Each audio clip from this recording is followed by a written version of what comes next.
Yes, this is an island surrounded by water, big water, ocean water. Trust me, I'm like a smart person. I'm very consistent. I'm a very stable genius. I had the best words. Tolerated. I know words. Mike Pounds. I hope they now go and take a look at the oranges of the investigation. But there's no better word than stupid. Anonymous, really anonymous. I'm very highly educated. One of the wettest we've ever seen from the standpoint of water. Had the best words. God bless the United States.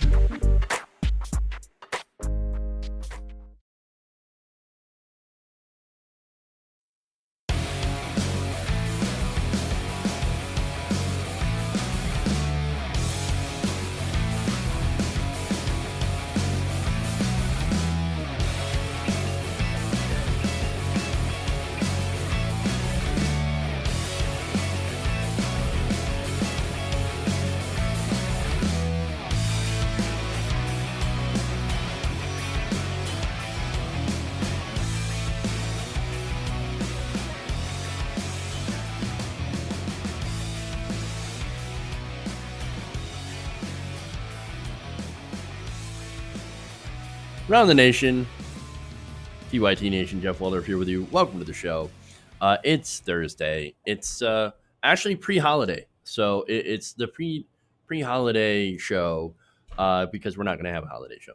A little bit of 3-day weekend action. So just to let you know what's going on, we will not be here on Friday.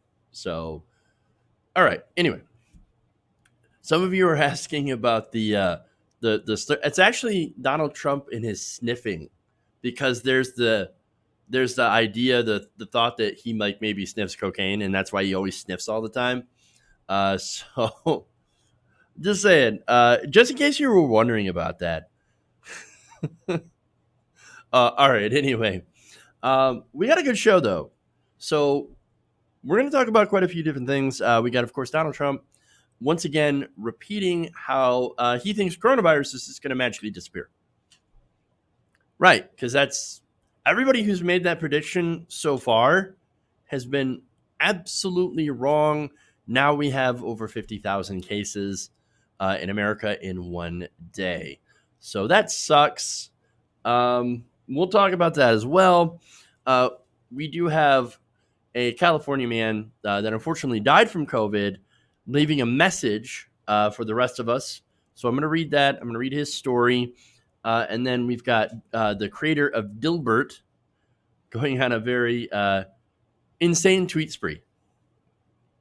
So that's fun.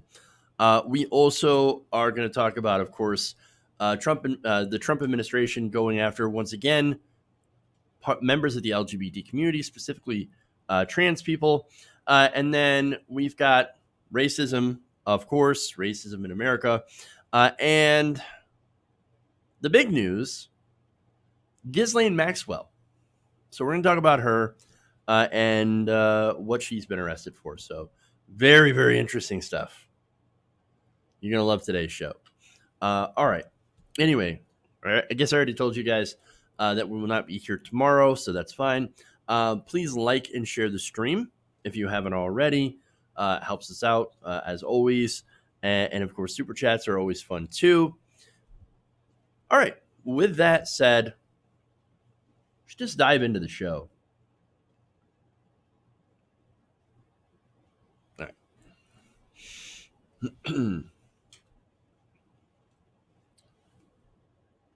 Retail sales are at a record number, especially when you talk about increase. When you look at percentage increase, nobody's ever seen anything like it. So we're headed back in a very strong fashion with a V. And I think we're going to be very good with the coronavirus. I think that at some point that's going to sort of just disappear, I hope. You still believe so? Disappear? Well, I do. Yeah, sure, at some point. And I think we're going to have a vaccine very soon, too. That was President Donald Trump repeating baseless statements on the coronavirus as well as, of course, hyping up the economic news. So now, of course, he's been talking about this good economic news. Oh, there are more people, more jobs being created. Actually, in reality, those are just people being forced to go back to their jobs, as a lot of these states have been reopening. And so the economy is actually doing really bad. Yes, unemployment rate is down to 11%, but in reality, it's still somewhere around 20. These are not new jobs being created. So nonetheless, he's going to lie about that, and also say the coronavirus, no, we're handling it very, very well. I give myself an A when it comes to coronavirus. Jesus Christ. All right. Saying that it's going to disappear on its own, and this is, I think, my biggest problem here with the administration, is that he's basically doing this to make the case that we as a country shouldn't be doing anything extra to fight the coronavirus. I mean, that's essentially it. He's saying, oh, no, it'll disappear on its own, so why are we going to do anything? I mean, close down the country again. Why? No. To be fair, he is talking about extra stimulus. He's talking about, we're going to give more stimulus. I'm going to talk about it in about 2 weeks. Notice how he has this thing where he's like, oh, yeah, in a couple of weeks, we're going to do something and we're going to help the American people. In that same interview, he talks about the minimum wage. He was asked about the minimum wage, which I think was a great question. Like, hey, what do you plan on doing with the minimum wage? Some people are saying, well, mainly conservatives, of course, are saying, now is not the time to raise wages. Oh, no, we can't do that. And he says, well, a couple of weeks, then we're going to make a very strong statement on the minimum wage. I disagree with people in my party. No, he was a guy that, remember, back when he was campaigning, was talking about we should eliminate the minimum wage. That is not different than the rest of the Republican Party. The Republican Party, as a whole, says let's not raise the minimum wage. In fact, let's get rid of a federal minimum wage and allow the states to basically do whatever they want when it comes to wages. And if that means paying people $2 an hour, well, then that's exactly what they're going to do. And that's exactly what they want to do so that they can increase, of course, corporate profits, executive compensation, and all that stuff. So there's that. But going back to the pandemic, we're seeing spikes in quite a few areas. And yet, as well as now, over 50,000 cases have been reported in the country in one day. And that, when, the day that news comes out, that we have, for the first time, the only country on earth, right, that has reported 50,000 coronavirus cases in a single day, Donald Trump comes out and says, it's going to disappear. You're kidding me, right? It's unbelievable. What an incredibly reckless and dangerous statement from somebody who's supposed to be leading the country. He's supposed to be leading on this issue, but of course he's not. He doesn't want to do anything when it comes to the pandemic. What he wants to do is basically, he'll come out and say whatever he has to say so that he can win re-election. And that's, of course, his number one focus. I realize that all politicians have that same focus, but at least some of them might show a little bit more leadership and actually do something to help the pandemic, which, of course, Donald Trump, he's lazy, doesn't want to do anything to help the pandemic. And look, coronavirus isn't over, okay, despite what this idiot's saying. No, it's just beginning with us. It's barely even started. Look, California, Texas, Arizona, North Carolina, and Georgia have all just broke their previous single-day records for new cases for coronavirus on Wednesday. That, of course, as a result, California and Texas have begun to stall their reopenings in order to manage these new outbreaks. In Michigan, where I live, Governor Whitmer, who actually has been doing a pretty competent job about this, she has ordered the closure of bars, again, in lower Michigan, in some of the hot spots, because there have been people that are being irresponsible, not masking up to go to the bar and go to restaurants and not doing, the social distancing when you're inside. And so that has caused coronavirus cases to, again, spike in these areas. which is, of course, a disaster. And people are not taking this seriously. Again, not going out with not wearing their masks when they leave the house, when they go to the grocery store, when they go to the restaurant, when they go to the bars, not social distancing. And of course, a lot of them are also having to return to work. And so, look, you can't just tell people to go to work, right? You can't tell people to go to work and not, protect them, for one, which, again, we're not doing here in America. We're, a lot of these workplaces. I mean, look, at least in the restaurants that I've seen, and, the takeouts that I've seen, they have been wearing masks and they have been wearing gloves and doing all that. That's good, but that's not a guarantee for every workplace. Again, meatpacking plants are probably one of the best example of an employer not giving a shit about their employees and letting them work without the proper protective equipment, right? And so, yeah, you can't order people back to work and not protect them, but you also can't keep people in and not take care of their financial needs as a result of this pandemic. You can't just send people a time $1,200 check and some extra unemployment benefits and expect everybody to be able to make it out just fine.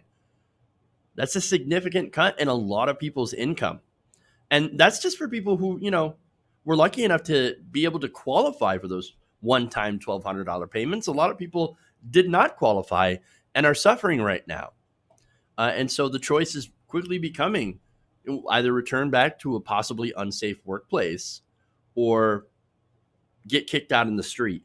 And so there are some serious issues. In fact, look, we're possibly looking at a massive housing crisis now coming as well, because, again, people can't afford rents. The government did not freeze rents or mortgages or provide a UBI. And of course, what we're getting, look, there's still millions of people who haven't even received any of the unemployment benefits. And so they're not going to have a place to stay very, very soon. There's going to be a lot of people out on the street. And in the middle of a pandemic, I mean, it's bad anytime, but in the middle of a pandemic, it's actually even worse. That's not good. That's not good. That's going to cause a lot more problems. And look, going back to people not taking it seriously right now, that's because we have a president who also doesn't take it seriously, who, doesn't wear a mask in public. Now he says, "Oh, I'm fine with the mask. The mask, you're fine. They make me look like the Lone Ranger." Look, I don't care what you look like. Okay, you look like the Lone Ranger. Now wear the damn thing and then tell your followers to wear the damn thing. That's all I care about, is if you're actually setting a good example.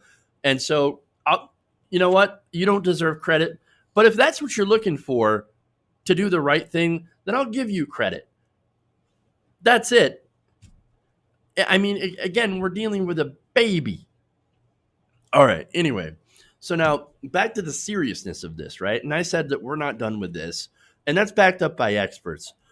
Just recently, Dr. Anthony Fauci had testified before the Senate Help Committee. This was on Tuesday, and he said that we would not be surprised if we were to go up to 100,000 new coronavirus cases a day if this does not turn around. We're halfway there. We're almost there. I mean, is it, is it inconceivable? No, not at all. I think we could be there. We could easily get there. And most of us look at that and say, well, that's not good. We should do something to fix that. And yet there are people out there that are like, oh, no, let's hold my beer. Literally, as I go to the bar, not wearing a mask. There are people throwing coronavirus parties still in places like Alabama, young people even. And now most of the new cases that we're seeing are young people who could go back to their families and spread the virus to them as well. I mean, it's ridiculous. And so Fauci said this: we're going to continue to be in a lot of trouble, and there's going to be a lot of hurt if that does not stop. I am not satisfied with what's going on because we are going in the wrong direction if you look at the curves of the new cases. So we've really got to do something about that, and we need to do it quickly. Clearly, we are not in control right now. He's right. We're not in control. I mean, and that's not going to change, when you have nearly a third of the country that doesn't seem to be interested in the reality of the facts, where they think that, oh, no, the real oppression is someone telling me to wear a mask when I go to the grocery store. They're coming up, they're putting all of their energy in coming up with, ways to try to get around these mask requirements because it thinks, oh, no, they think it stomps on my freedom. Stomps on my freedom. Well, you know what? Giving people a virus might also infringe on their freedom. I'm just saying. So maybe you should think about other people before you go out to the store and not wear a mask. Or before, you, like some people caught on camera, cough in other people's faces. Real classy. Real classy. And look, those are the same people, by the way, that have turned wearing a mask into a political issue, into a stupid political debate when it shouldn't be. It's just like climate change. And I'm kind of tired of it. I'm sick of it.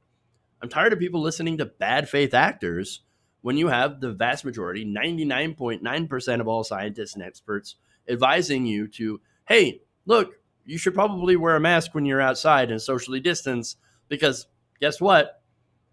Virus, water droplets and particles that, you emit when you speak, that spreads the virus around. And so maybe you should wear something to protect yourself and not just yourself, but everyone else.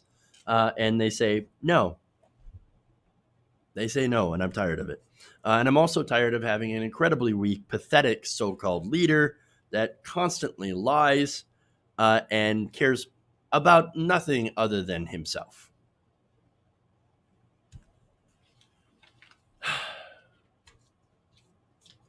All right.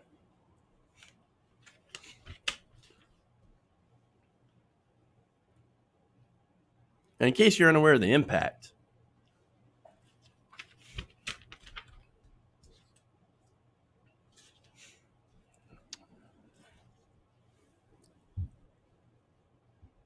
a California man who recently died of COVID-19 had a message for everyone who's not taking this seriously. So now, this man is Thomas Macias, and on June 20th, he wrote on Facebook that he was regretful about contracting coronavirus after attending a party with his friends. He said, some of you may know, but most don't. I went out a couple of weeks ago and contracted the coronavirus. Because of my stupidity, I put my mom and sisters and my family's health in jeopardy. This has been a very painful experience. Hopefully, with God's help, I'll be able to survive this.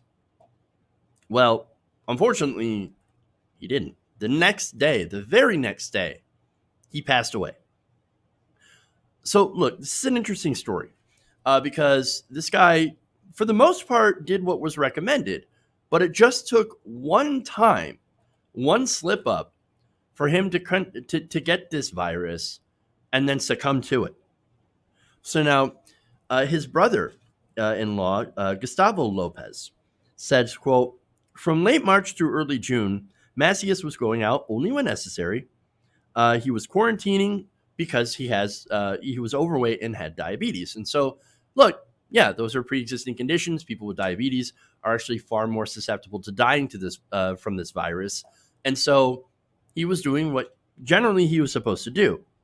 However, Lopez said that after sometime in early June, after Governor Gavin Newsom indicated that he would loosen the social distancing requirements in California, Macias decided to attend a party about 70 miles southeast of Los Angeles. So now, this was a situation in where he said, where he probably thought, well, Gavin Newsom, our governor, says it's safer to go out, and so I guess it's safer to go out. Okay.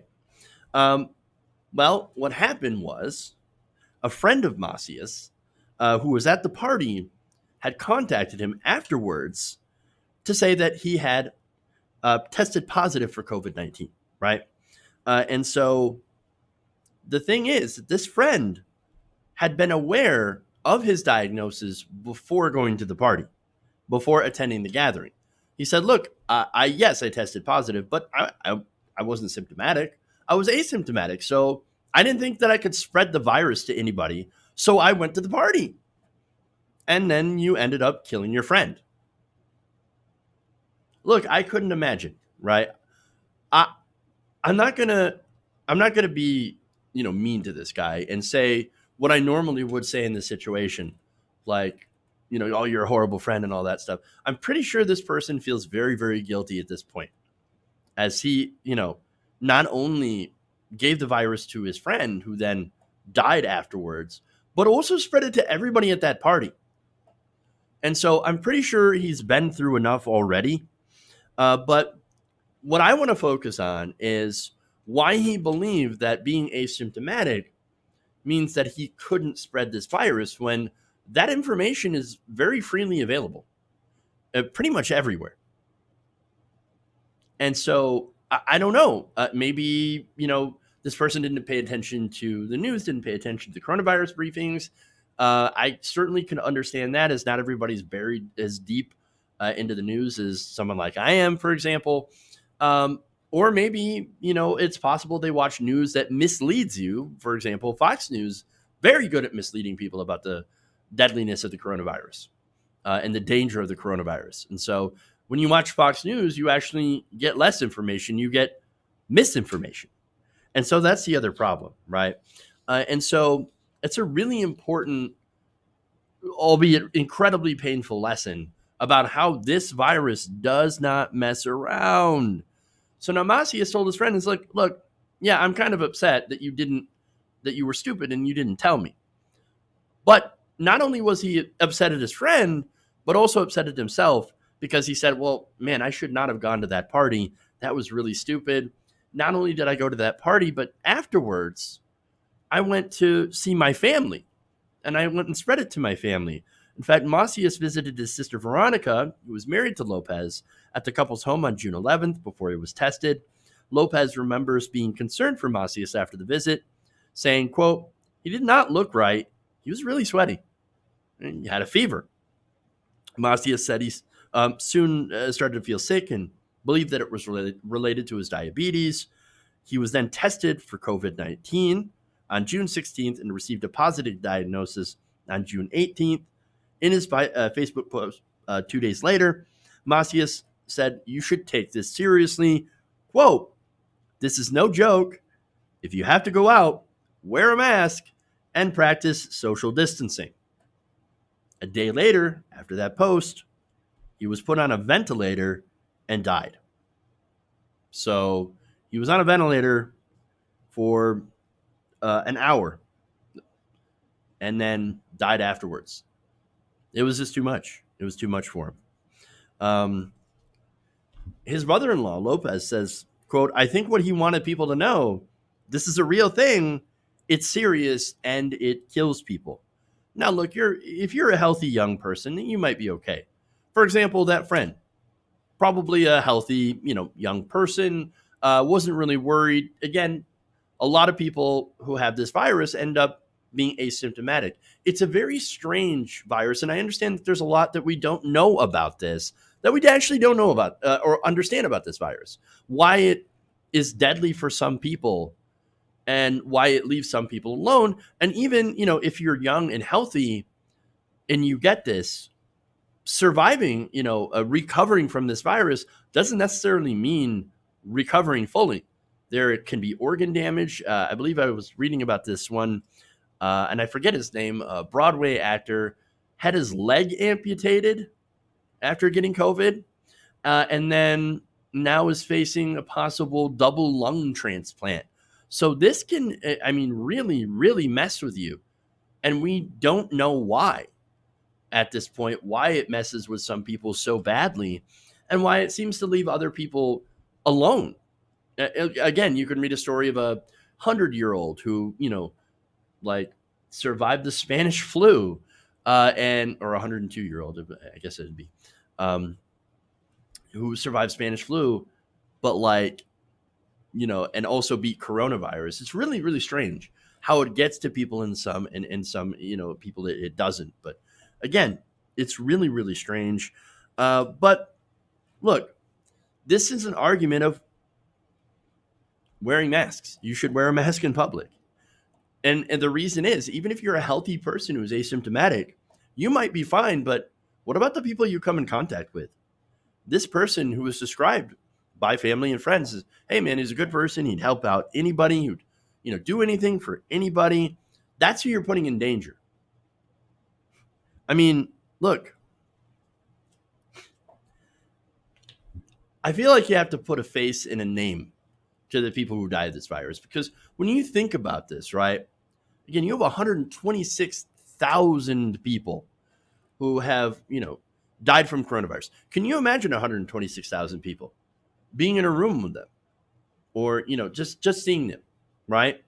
That's a lot of people. Those people have died from the coronavirus, and you have 2.5 million people who have been infected by it. Now, can you imagine that?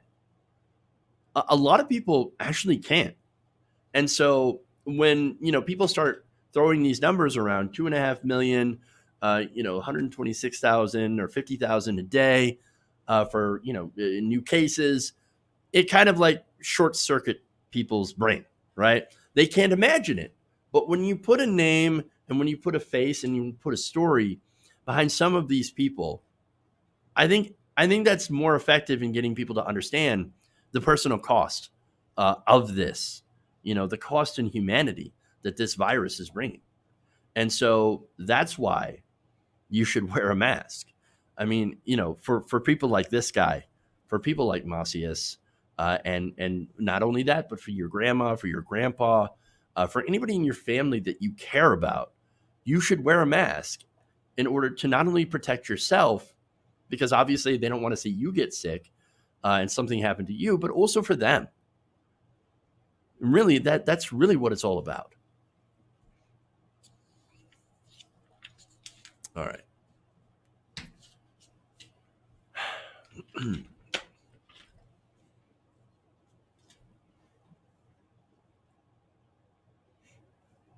Moving on.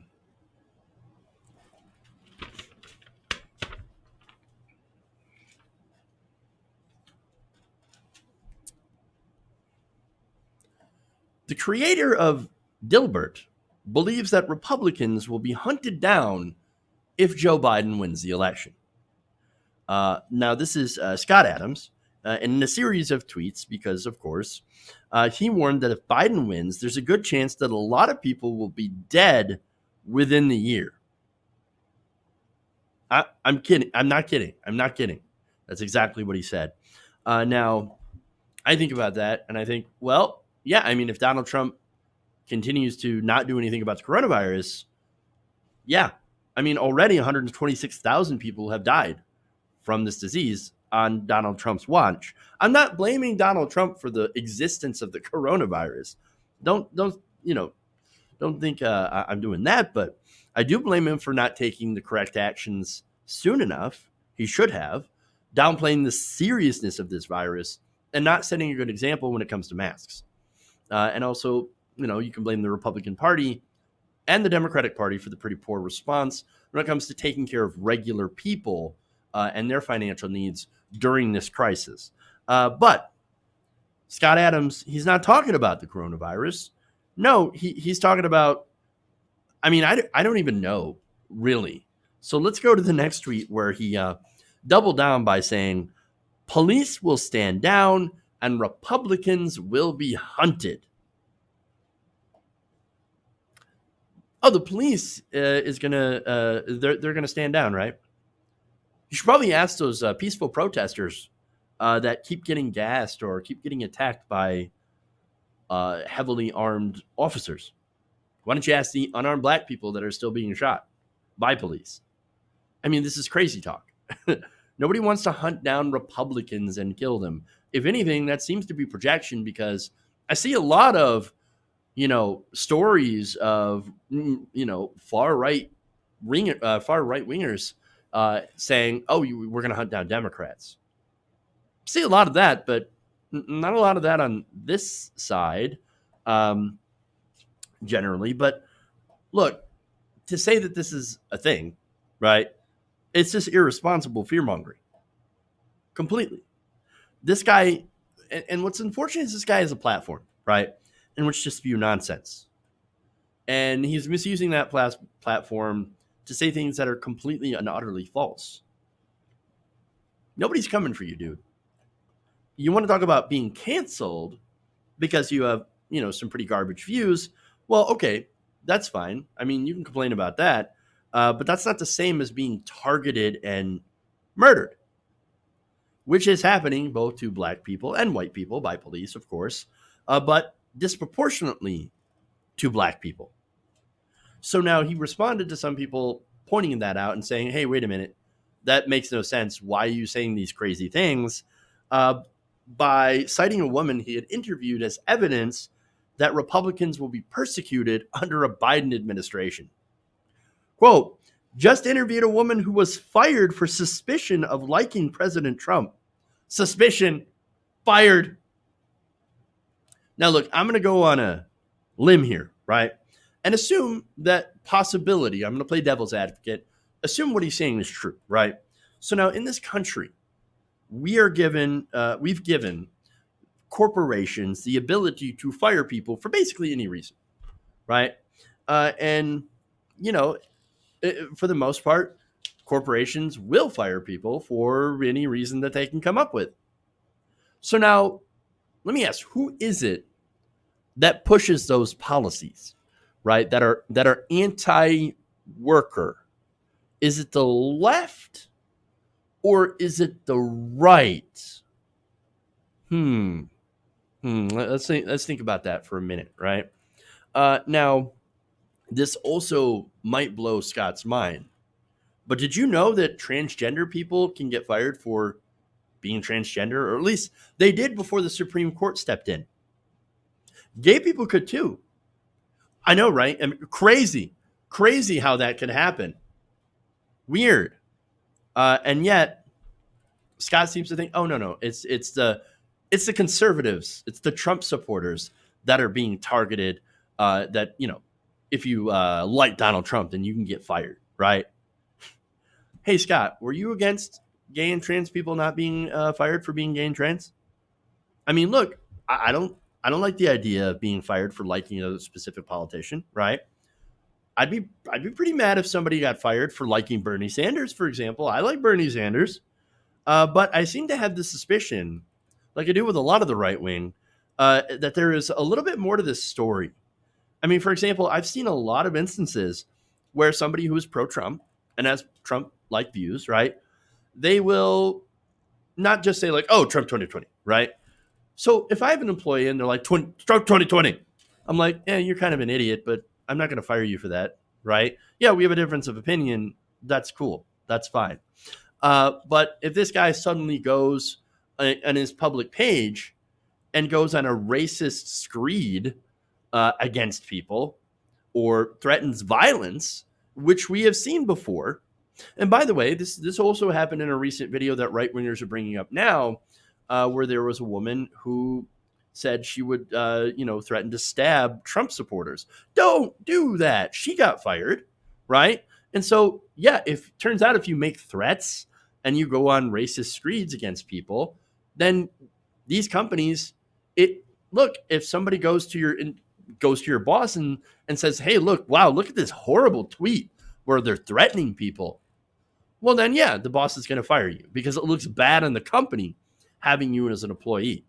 And so I'm pretty sure it seems like Scott is leaving out some context here about this story because I don't buy it, because I have seen in too many instances where conservatives will leave out some of the context, be like, can you believe they got fired for being pro-Trump?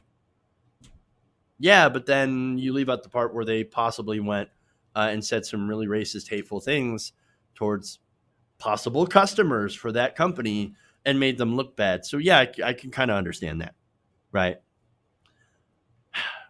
That's it, right? I get why some people are pretty uncomfortable with people going to the boss, right? To their boss about that, because there's always that danger, I guess, that it could be weaponized in order to just, fire people that they don't like, right? But especially since like Photoshop is a thing, and they could definitely do, or even deep fakes are a thing now. And so that is stuff to be worried about. There is a slippery slope argument. But right now, nothing that Scott said is an example of a widespread effort to target conservatives for being conservative, right? I mean, you want to talk about cancel culture. Okay. I think it's a bit of a misnomer, right? Because right now I see this as people getting mad at other people for saying shitty things. And I'm 100% in favor of calling people out, as I said, but I also do believe in redemption, right? I don't believe that people should be canceled forever for a mistake or a bad tweet or a terrible take or a blog post from 20 years ago or whatever, as long as they've grown and changed as a person. Making mistakes, of course, is part of growth for every person. And I feel like most progressives probably didn't start out as progressive. And through their own processes of discovery, of course, gaining knowledge, that's when they became more progressive. But that said, Scott Adams seems unhinged, just unhinged. Like this is weird. Ain't nobody coming after you or your yee-haw ass. All right. All we want to do is we want to give people health care, higher wages, a better life. We want to protect the most vulnerable communities from getting discriminated against because that does happen a lot in this country. Now, that is going to involve rich people becoming slightly less rich and others maybe having to share some of their power with those who don't have any of that power. And maybe I get the feeling that maybe that's what Scott fears the most about someone like Trump losing.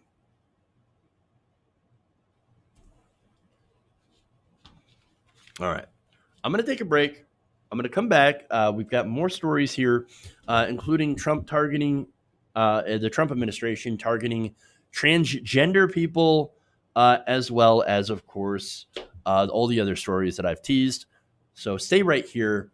Super chats are great. I'll read some of those. Thanks to some channel members and some patrons after this break. We'll see you in a couple minutes. Stay right here around the nation.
Uh-oh, I'm in trouble.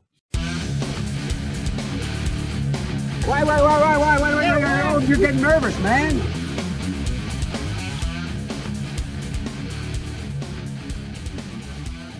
Welcome back to the show. Around the Nation right here. TWT Nation, Jeff Waldorf here with you. A couple of super chats here. Adrian Benenfield says, I knew you were a superhero. How are the Avengers? Oh, I love that. Not a superhero, but that's awesome. you guys are great. All right, anyway. Thank you, 1981 Menso as well. And Dustin Bin says, the best analogy I have is when you come across blood, you're supposed to treat it as infected. Why can't we treat everything like that to protect all? Look, I tend to go with the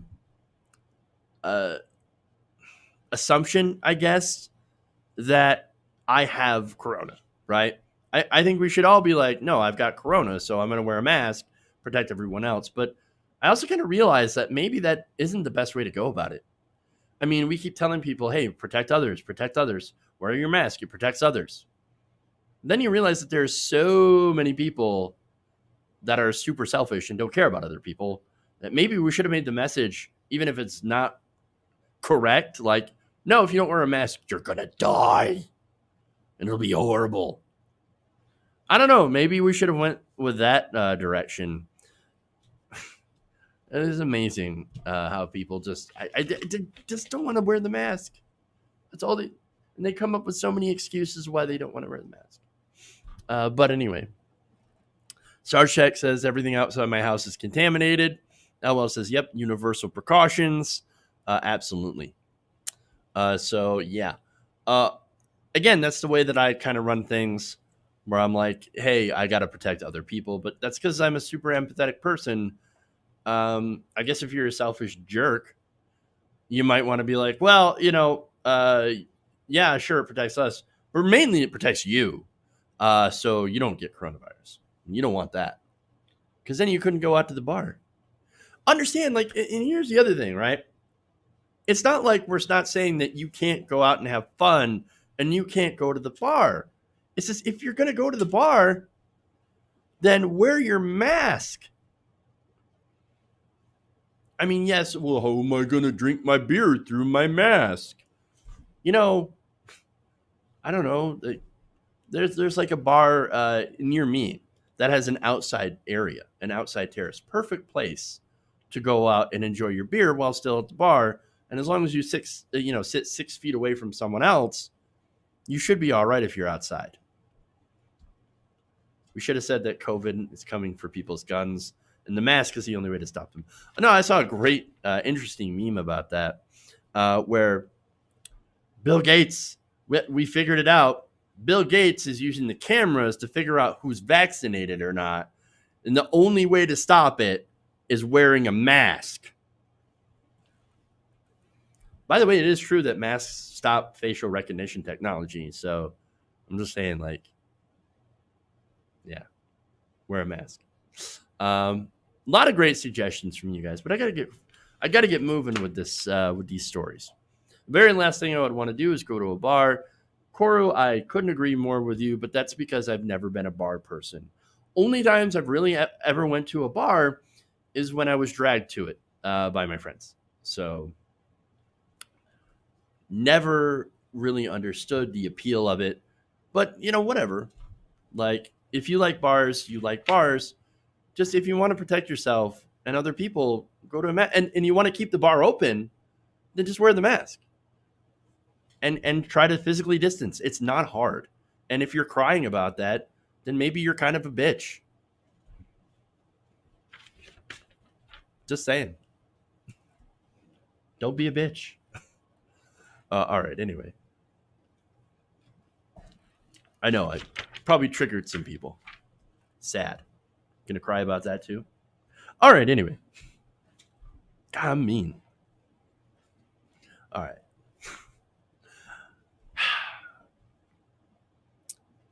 The Trump Department of Housing and Urban Development has moved to roll back Obama-era regulations that banned the discrimination of taxpayer-funded shelters against transgender people. So basically what that means is that taxpayer-funded homeless shelters will now be able to turn away transgender people.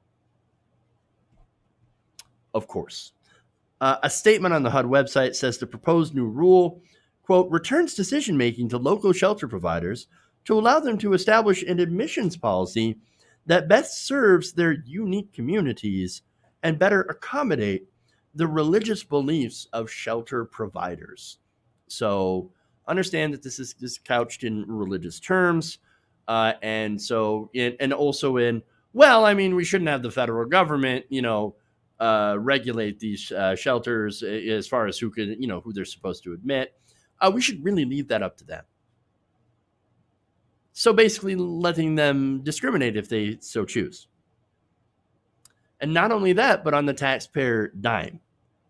And during a pandemic, and during mass unemployment, and soon to be, of course, probably a housing crisis, as some of the support systems that were set up that were weak to begin with will expire by the end of the month. Are you sure you thought about this? I mean, it seems like a really bad recipe for a lot of people. But then again, I guess if you don't consider trans people to be people, then you'd be fine with this. Now, Secretary Ben Carson said in a statement, this important update will empower shelter providers to set policies that align with their missions, like safeguarding victims of domestic violence or human trafficking. Look, nobody wants to not protect those people, of course. But it also, again, opens the door for some of these more religious shelters to turn people out on the street or not take in people who are transgender at all. And it's because, of course, there's a lot of stigma against them. And some of these, again, more religious shelters might use their religious beliefs to be able to justify that, which at this time would be quite a disaster. And of course, basically in any other time would also be a disaster, but much more now. Look, the transgender community, understand that they're one of the most vulnerable populations in America, especially Black trans women.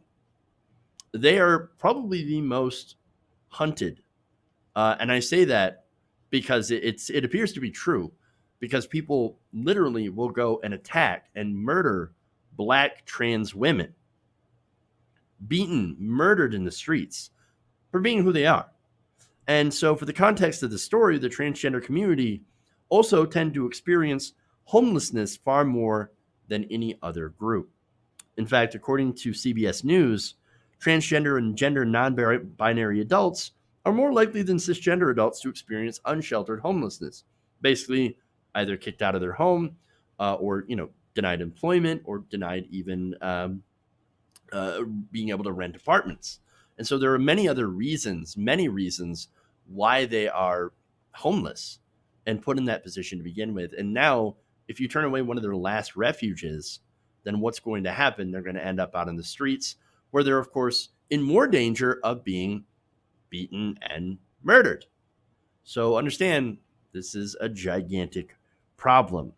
And so what does the federal government do about it under Trump? Well, they decide that the community that needs the protection the most will be the least protected and actually will be targeted against by our government. And so that's what we're doing. It's pretty sickening to see that this is happening, especially in the name of religion, which, by the way, like Christianity, to be honest, really doesn't have anything against trans people. I mean, you know what Jesus said about the transgender community? Nothing. Not really anything. Nada. It's nobody's damn business who you identify as. And if you're one of those people that are like, dude, well, I'm going to identify as an attack helicopter. Well, hello, Mr. Apache. I don't really give a damn. Okay? It doesn't affect my life. Do whatever, you want, as long as you're not hurting somebody else. That's actual, liberty, right?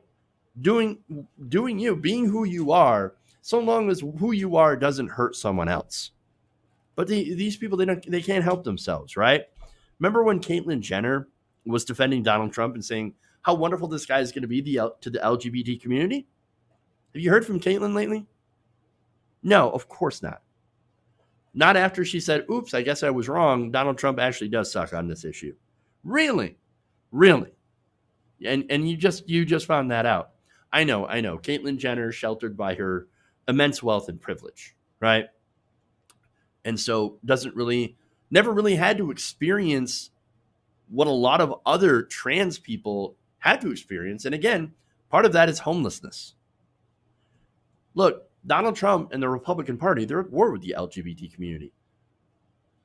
I mean, this month marks the 3rd anniversary of Trump's decision to ban transgender service members from the military, which he did without consultation with the heads of the military services and through a tweet. So it's not like this was a decision made with the rest of the generals and all that stuff and what would be best for the military. No, it was just like, oh, I don't like trans people, so I'm just going to tweet out that we're going to ban them from the military. Not only that, but last month, Trump's Department of Health and Human Services rolled back another Obama-era protection for transgender patients, saying that they were unnecessary. And of course, they also asked the Supreme Court to rule that it is legal to fire transgender workers because they're transgender. Now, for everybody, for every conservative is like, well, look, if you don't want to be homeless, just get a job, right? Just get a job. It's that easy. Just go and work, right? Work for a living. Well, okay, well, these transgender people, they want to work. They want to get a job. Oh, look, you got fired from your job for being transgender. Oops, and now you're homeless. Well, now what are you supposed to do? That's the problem. They keep putting roadblocks in front of people and then yell at them for not being caught up. That's the problem with conservatism in general, what I see from these people. And so, look, if you're still wondering, if you're still confused about what side Donald Trump is on when it comes to LGBT issues, well, there's another piece of evidence. And if you haven't caught on by now, and even after all this, then I don't think you ever will. All right.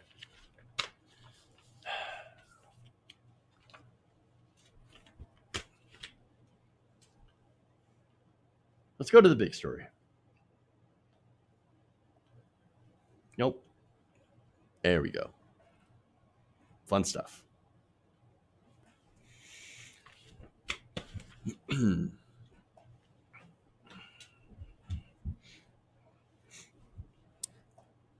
Ghislaine Maxwell, friend of disgraced financier Jeffrey Epstein, has been arrested by the FBI.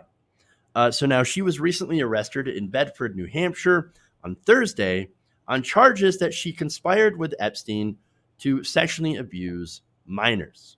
Now that is really, really big news. So now let me give you the details. The 6-count indictment in Manhattan federal court alleges that Maxwell helped Epstein groom girls as young as 14 years old, going as far back as 1994.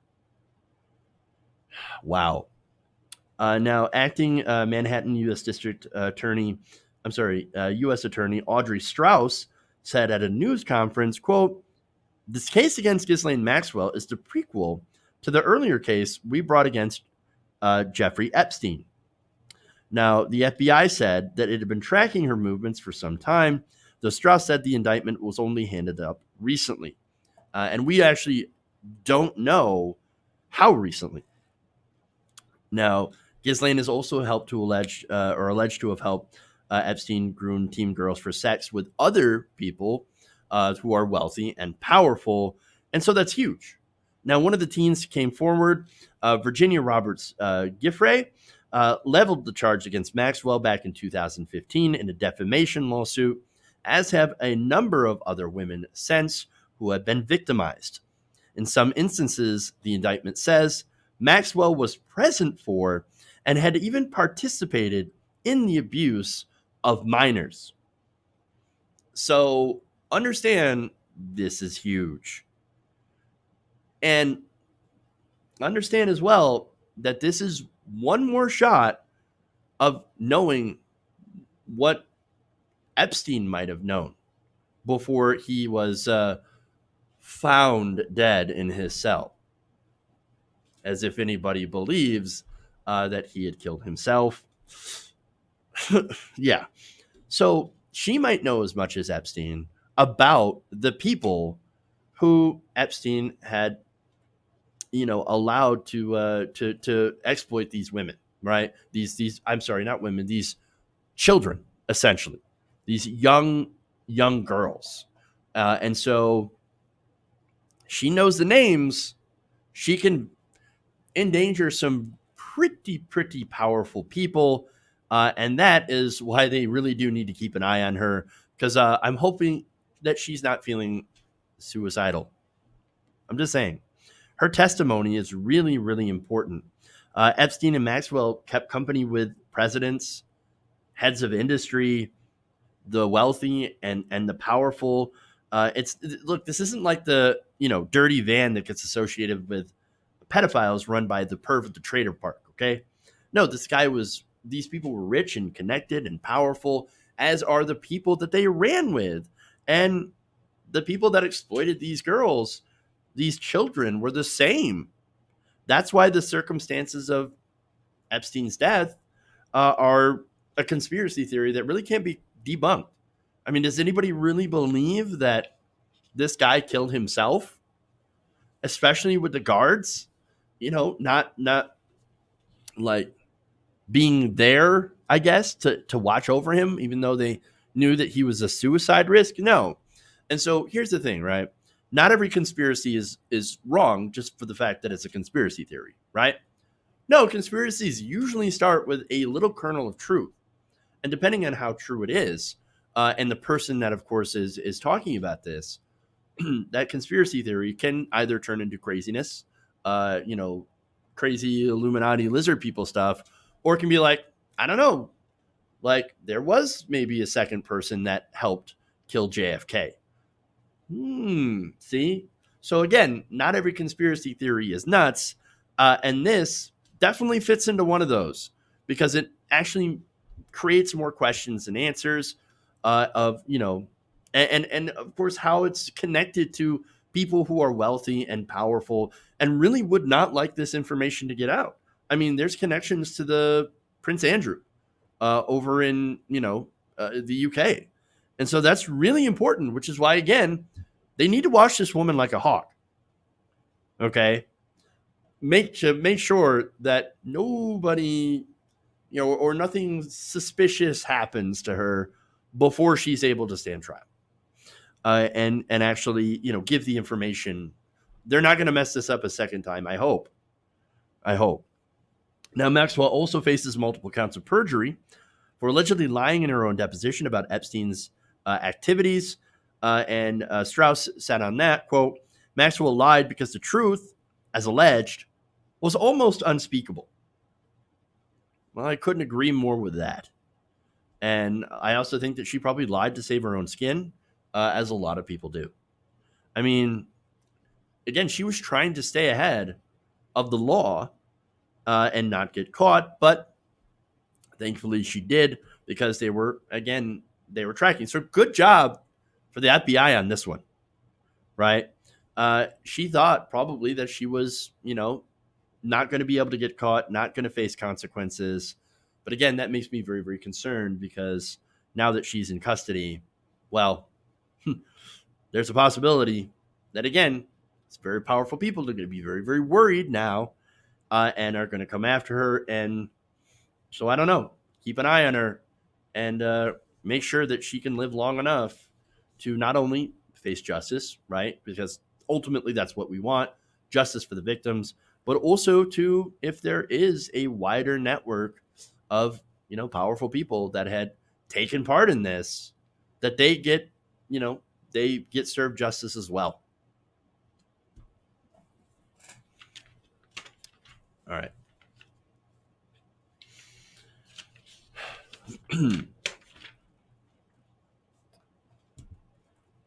That's pretty much all I have time for, unfortunately. So we're going to leave it there, right? Thank you guys for tuning into the show. I got a lot of super chats that I actually want to read here, a couple more. Okay, Mark Davis says, have Obama come out without a mask and say masks aren't needed. Every Trump supporter will wear a Trump 2020 mask for the rest of their life. Look, I don't understand how Trump hasn't used this as a marketing technique to say, oh no, I'm gonna market these, Trump masks. These masks are great. These are most tremendous masks. They protect you so well against corona, even though corona is not really a thing to worry about. It won't be if you wear my Trump mask. Easy. He could sell 1 million masks, millions of masks to his followers.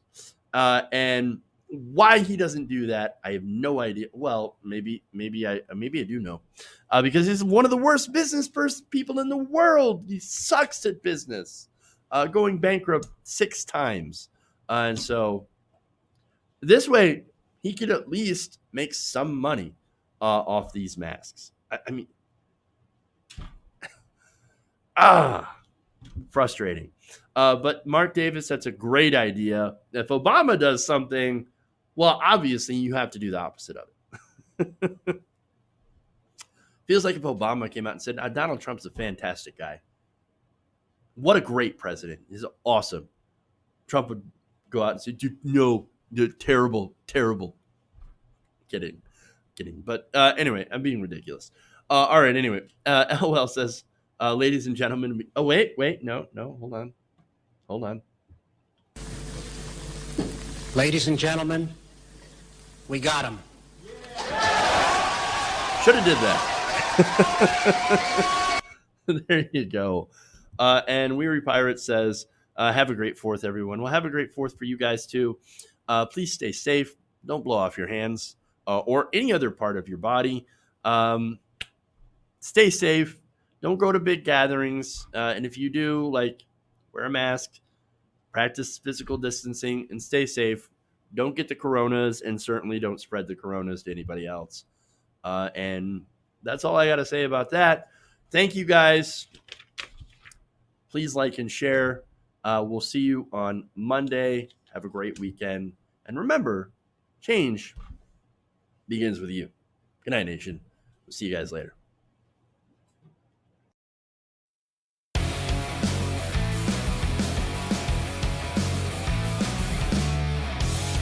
Please clap. Why? Oh, you're getting nervous, man. Mike Pence.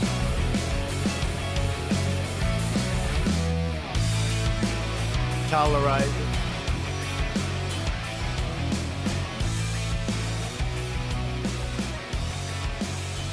Uh-oh, I'm in trouble.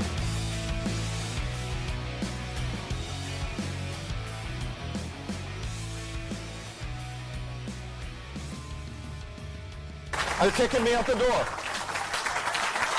You're kicking me out the door.